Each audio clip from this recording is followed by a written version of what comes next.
बताने की कोशिश करते हो तो तुम हम पे क्रैकडाउन करते हो। ये फर्क है तुम में और इमरान खान में।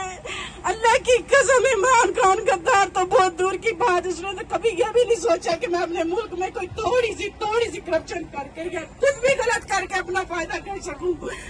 तो बस यही कहूंगी कि अल्लाह की कसम वो गद्दार नहीं है। ये मत कहो हमारा मुल्क बर्बाद हो जाएगा है कि ऐसे मैं पे वतन पे इल्जाम मत लगाओ। तुमने कहा कि वो गद्दार है बुरा मुल्क के लिए, हमें प्रूफ तो देना, हमें दिखाना। उसके जब वो आया तो उसने क्या नहीं किया, हर मुमकिन कोशिश की महंगाई को कम करने की। 12 पे थी, ये जो महंगाई है ना 12 पे थी। जब तुम लोग आए 2.5% पे चली गई है।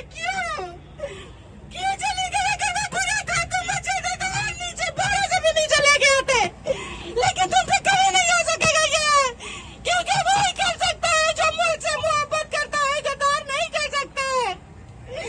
अल्लाह का वास्ता है, इन चोरों की बातों में आके आप खुद को हमसे दूर मत करें।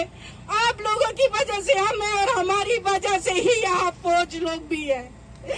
हम आप लोगों को छोटी छोटी रैलियों के लिए लोगों को इमरान खान के लोग को खराब करने के लिए ये सारी प्लानिंग की है।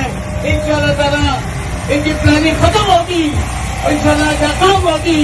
और दुनिया देख रही है जो जुल्म इस वक्त हिस्ट्री में 75 ईयर्स में